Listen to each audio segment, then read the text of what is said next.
সালাম দিলে 90 নেকি, জবাব দিলে 10 নেকি, এই কথাটা সঠিক নয়। আবু দাউদ শরীফের 5197 নাম্বার হাদিসের বর্ণনা, ক্বালা রাসূলুল্লাহ সাল্লাল্লাহু আলাইহি ওয়াসাল্লাম, ইন্না আওলান নাসি বিল্লাহ মান বাদাআহুম বিসসালাম। নবীজি বলেন, যেই ব্যক্তি প্রথম সালাম দেয় ওই ব্যক্তি আল্লাহর অধিক নিকটবর্তী হয়ে যায়।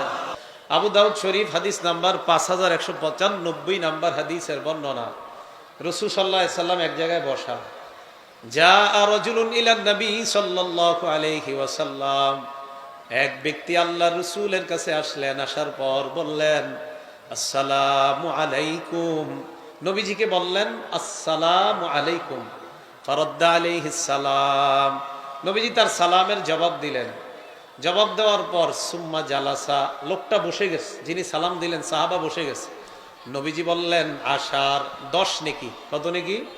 তাহলে আসসালামু আলাইকুম বললে কয় নেকি? 10 নেকি।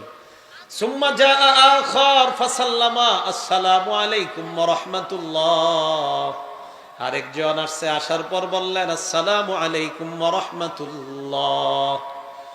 নবীজি সালামের জবাব নিলেন, ওই ব্যক্তি বসে যায়। নবীজি বললেন 20 নেকি। প্রথমে বললেন আসসালামু আলাইকুম, তাকে বললেন 10 নেকি। আসসালামু আলাইকুম ওয়া রাহমাতুল্লাহ, তাকে বললেন 20 নেকি। আরেকজন আসছে, আসার পর বললেন আসসালামু আলাইকুম ওয়া রাহমাতুল্লাহি ওয়া বারাকাতুহু। সুম্মা জালাসা, লোকটা বসে যায়। নবীজি বললেন সালাসুনা, 30 নেকি। তাহলে 10, 20, 30। আসসালামু আলাইকুম 10, আসসালামু আলাইকুম ওয়া রাহমাতুল্লাহ 20, আসসালামু আলাইকুম ওয়া রাহমাতুল্লাহি ওয়া বারাকাতুহু 30।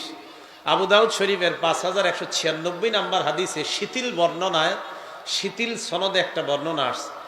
এক ব্যক্তি আয়েশা রাসূল আকরাম সাল্লাল্লাহু আলাইহি সাল্লামকে বললেন আসসালামু আলাইকুম ওয়া রাহমাতুল্লাহি ওয়া বারাকাতুহু ওয়া মাগফিরাতুহু। মাগফিরাতু বাড়াইছে। নবীজি বললেন আরবাউনা, 40। কত বললেন? হাদিসে 40 পর্যন্ত সর্বোচ্চ পাওয়া যায়। তাহলে 90 কোত্থেকে আসলো আল্লাহ ভালো জানে।